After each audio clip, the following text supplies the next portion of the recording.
ان الحمد للہ والصلاة لرسولہ اما بعد۔ نبی صلی اللہ علیہ وسلم نے آخری عشرے کے اندر رمضان المبارک کے آخری عشرے میں اعتکاف فرمایا۔ اب اعتکاف کرنے کے لیے بہترین جگہ کون سی ہے؟ عورت کے لیے تو اس کا اپنا گھر بہترین ہے۔ مرد کے لیے پہلے نمبر پر جو اعتکاف کی جگہ ہے وہ ہے بیت اللہ، مسجد حرام، اور اس کے بعد دوسرے نمبر پر ہے مسجد نبوی، اس میں زیادہ اعتکاف کی فضیلت ہے، اور تیسرے نمبر پر ہے مسجد اقصی، اس میں اعتکاف کی زیادہ فضیلت ہے۔ اس کے بعد ہے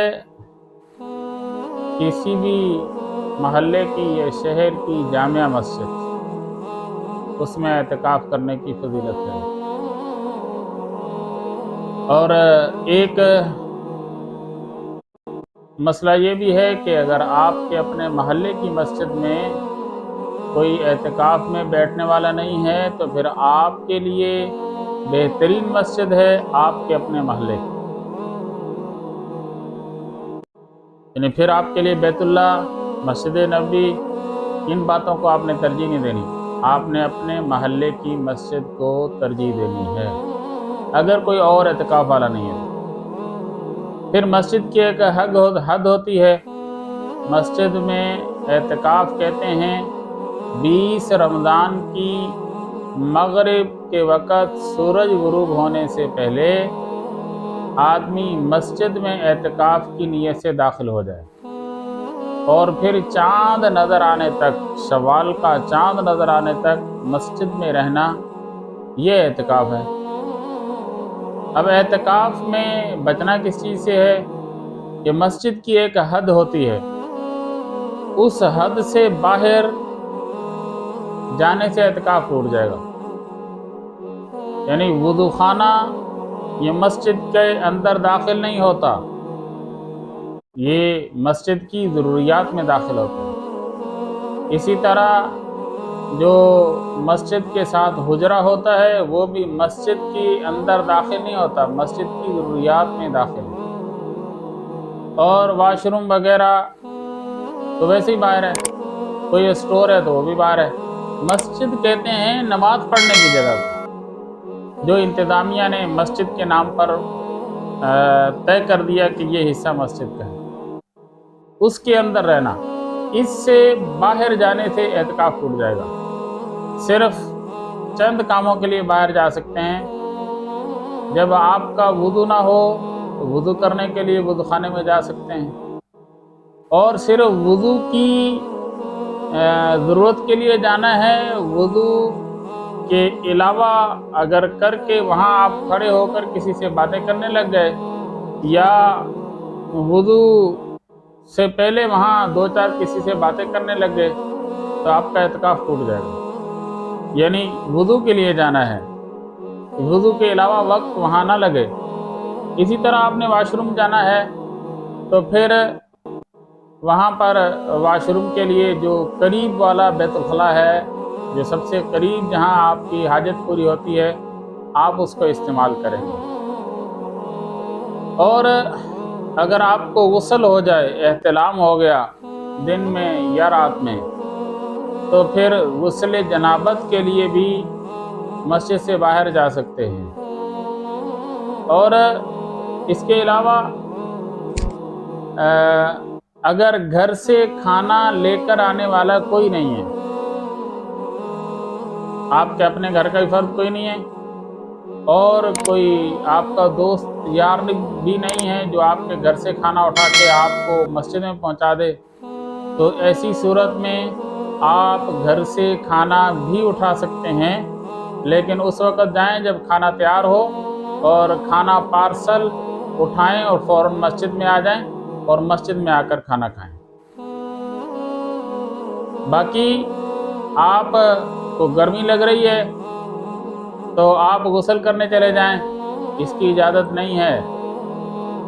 یا آپ نے سوچا کہ جمعے کا دن ہے، سنت ہے غسل کرنا، اس کے لیے آپ غسل کرنے کے لیے چلے جائیں، اس کی بھی اجازت نہیں ہے۔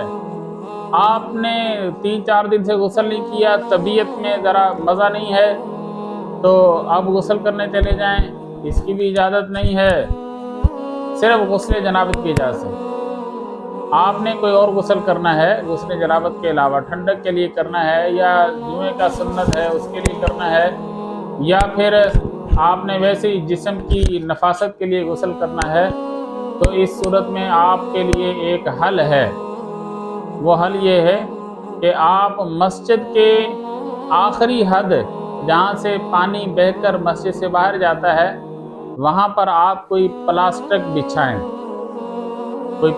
بچھائیں جو واٹر پروف ہو، جس سے پانی نیچے سرایت نہ کرے۔ وہ پلاسٹک بچھا کر اس کے اوپر بیٹھ کر آپ پردے کے ساتھ کوئی لنگی تہبند وغیرہ باندھ کے اس کے اندر آپ غسل کریں، اور پھر وہ پانی مسجد سے باہر چلا جائے۔ پلاسٹک ہو، واٹر پروف ہو، سوراخ اس میں نہ ہو، وہ پانی مسجد میں نہ گرے بلکہ مسجد سے باہر چلا جائے۔ یہ ایک صورت ہے، ایک حل ہے غسل کا۔ یہ ضروری نہیں ہے، آپ صبر کریں، برداشت کریں۔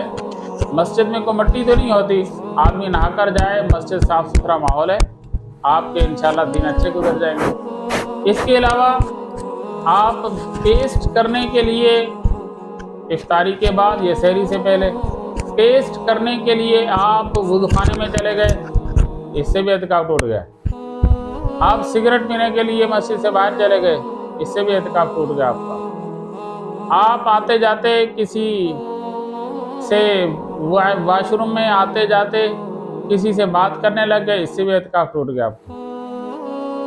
البتہ ایک صورت ہے کہ جس مسجد میں آپ بیٹھے ہیں وہاں جمعے کی نماز نہیں ہوتی، پھر کیا کریں گے؟ تو پھر آپ جمعے کی نماز جہاں ہوتی ہے وہاں نماز کا ٹائم پوچھیں، کتنے بجے نماز ہے، خطبہ کتنے بجے شروع ہوتا ہے۔ عربی کا جو خطبہ ہے وہ تقریر نہیں، ہندوستان پاکستان میں خطبے سے پہلے خطبہ ہوتا ہے، یعنی ایک اردو کا خطبہ ایک عربی کا خطبہ، ڈبل خطبہ، یہ نہیں۔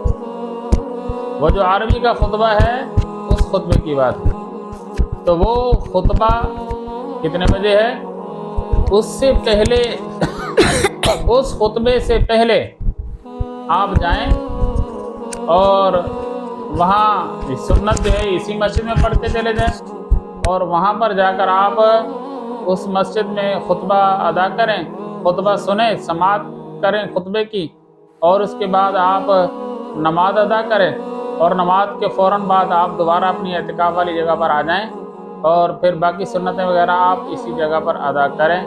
یہ اجازت ہے دور جانے کی۔ تو اس کے علاوہ اور بہت سارے مسائل ہیں، اور انشاءاللہ آپ نیت کریں، اللہ آپ کو صحیح اعتکاف کی توفیق دے گا۔ اپنے مستند عالم دین سے مسائل پوچھیں، یا پھر یہ کہ اس سکرین پر ایک نمبر، موبائل نمبر لگا دیتے ہیں، آپ نے اگر اعتکاف کے مسائل پوچھنے ہو تو آپ اس نمبر پر رابطہ کریں۔ اللہ ہم سب کو عمل کرنے کی توفیق عطا فرمائے۔